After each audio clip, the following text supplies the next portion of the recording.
All right, this is Hebrews chapter 12, verse 5. And ye have forgotten the exhortation which speaketh unto you as unto children. My son, despise not thou the chastening of the Lord, nor faint when thou art rebuked of him. You know, and when you get into the word chastening there, you know, this is different in the Greek. This word for chastening is paidae, okay? And the definition reads, it says, the whole training and education of children. Okay, what the training? Train up a child in the way that he should go. Okay, and education of children, meaning draw forth the potential that's within the child, man.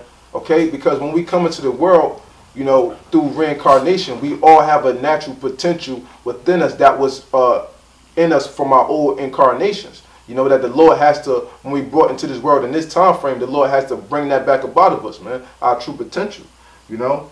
So it says, the whole training and education of children, which relates to the cultivation of mind and morals, okay? Cultivation of the mind, like when you cultivate in the soils, you know, so you can get ready for the crops to spring up, so they can grow. So it prepares, so the Lord is preparing our mind so that we can be ready for the battle of that great day. So that we be on a level where our faith, you know, is going to be tested and we're going to make it through as being a part of the hopeful elect, man. You know? So it says, which relates to the cultivation of mind and morals, and employs for this purpose now and commands and admonitions, now reproof and punishment. It also includes the training and care of the body. Okay, what? The training and care of the body. You know, the Lord... That's why the Lord bring out scriptures, you know, like in Ezekiel, to tell us that we shall eat our bread defiled amongst the Gentiles. For us to know, oh, the food is defiled. Oh, now we to look into GMOs. Now we to looking in this. Now we to look in the water, so that we can try to take better care of our body, which is our temple, where the Lord resides in, so we can raise ourselves on a higher spiritual vibration, as the Lord did with Ezra when he told them to fast for 7 days, fasting for this amount of days, and eat the herbs of the field. Because in order for Ezra to get on that higher spiritual vibration, for the angel to actually talk to him and for him to deal with him on that level, his spiritual vibration had to be lifted up by eating the right foods and taking care of his body, man. So his spirit could be lifted up, man. Okay, can I add real quick, brother? Yeah. Because the thing is, the Lord applies wisdom. We learn of the scriptures, we read, we know through our apostles and elders, through experience, and we learn wisdom. Wisdom that can't be taken from us. Wisdom that was given to us through the Lord because of experience. The Lord wants to see a brother use the wisdom, not just, of course, our rely on our supplication and prayers go to the Lord in any and everything, but the Lord also want to see you apply the wisdom to your life.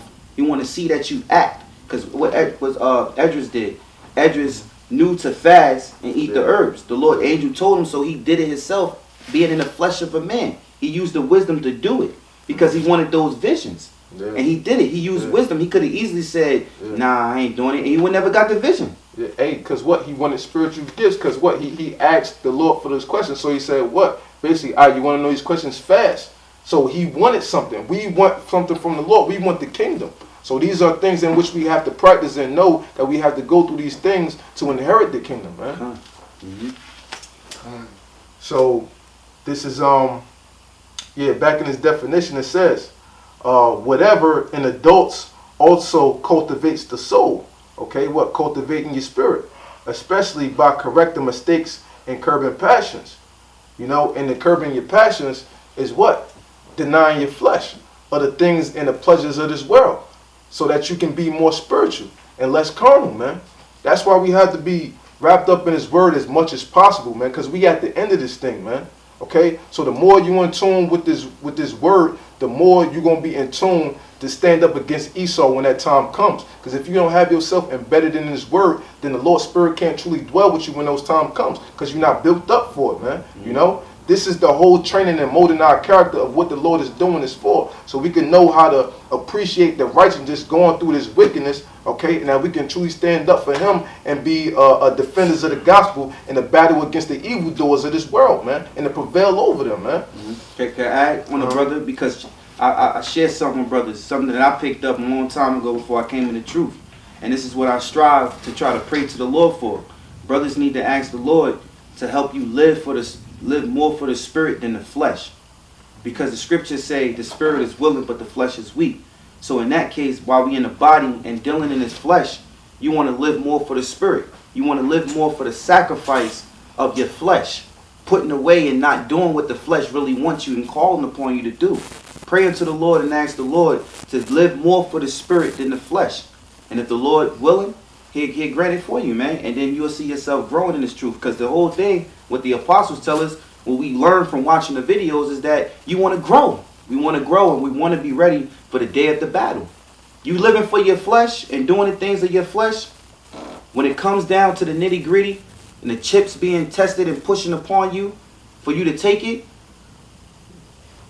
how are you going to live for the spirit then? The Lord is going to place the spirit on certain brothers. But look, it's for us to be prepped and being ready. What's the word? Cultivate? Yeah, cultivate. Cultivating the Lord's cultivating our minds right now. So this is the things that we should pray for, because the Lord is preparing us. The Lord can easily snap of his fingers and make you like a Terminator. But nah, this thing is about suffering and getting it out the mud, as the niggas say of the world. Yeah. You know, from the root, and really molding you through to the end, so that you really deserve your reward, man. Yeah. Back in the definition. Yeah, it says instruction which aims at increasing virtue.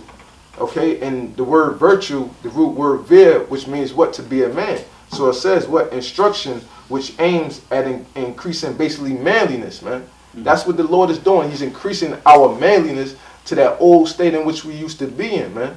You know, and not being how the men of today are, man. All soft and, you know what I mean, easily offended, man.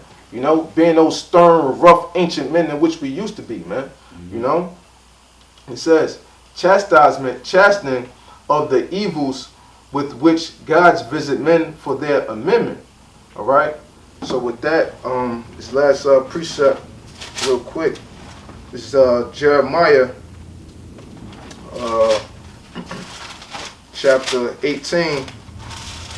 I'll start at 1. Yeah, you got it up. Mm-hmm. It's the word which came to Jeremiah from the Lord, saying, Arise and go down to the potter's house, and there I will cause thee to hear my words. Then I went down to the potter's house, and behold, he wrought a work on the wheels. Okay, and where that work on the wheels, because the Lord molded us. The Lord made us out of the clay, the dust of the earth. So where that work, man? Okay, and the vessel that he made of clay was marred in the hand of the potter. So he made it again another vessel, as seemed good to the potter to make. Then the word of the Lord came to me, saying, O house of Israel, cannot I do with you as this potter? Saith the Lord. Behold, as the clay is in the potter's hand, so are ye in my hand, O house of Israel. You know, so that's the point. Just how, you know, the clay is in the potter's hand, and the clay got marred, the clay got scarred, got destroyed. We were destroyed as a people when we went off from the Lord. So the Lord is saying, just as the potter, he took that messed up clay and he molded it and made it into something, he can do the same thing with us. And that's through him putting us through this cell and his chastisement by molding our characters to be that 144,000, those perfect righteous spiritual angels that created the world with YAHAWASHI, man. Okay? Yeah, quick precept. This is Romans, because the Lord talked about the potter and the power of the potter, right? Because he is the power that molds the potter. All right? This is Romans chapter 9 and verse 21. Have not the potter power over the clay, of the same lump to make one vessel unto honor and another unto dishonor? Because the Lord molded all of us, but he made a special people unto himself who he favored, which is the Jacob, the Israelites, okay, the so-called Negroes, Latinos, and Native American Indians. But he also made the rest of the nations, and he made Esau to be the wicked one. So I read it again. Have not the potter power over the clay, of the same lump to make one vessel unto honor and another unto dishonor? What if the Most High is willing to show his wrath and to make his power known, endure with much long suffering the vessel of wrath fitted to destruction? And that's talking about Edom, all right? Because he made Edom proud like Pharaoh, all right? But the point is that, you know, the Lord can easily, when the Lord created us, you know, and shaped us in form, guess what? The Lord can easily taint your spirit. If he want to change your spirit, if he could pick you, like he told Jeremiah 1:5, he said, I ordained thee as a prophet in the womb. So it's the Lord that ordained him from the womb before Jeremiah could come out and say a word, before he could breathe fresh air. This is the Lord's movie, man. That's why brothers say that. That's why the apostles say that, man. Say that. Yes, sir. So, you know, with that, we hope it was edifying. We want to give all praises to Yahawah, Ba'ashem, Yahawashai, double honors to the apostles and elders of Great Millstone, and much love, prayers, blessings, and salutations to the hopeful elect. And Shalawam. Shalom.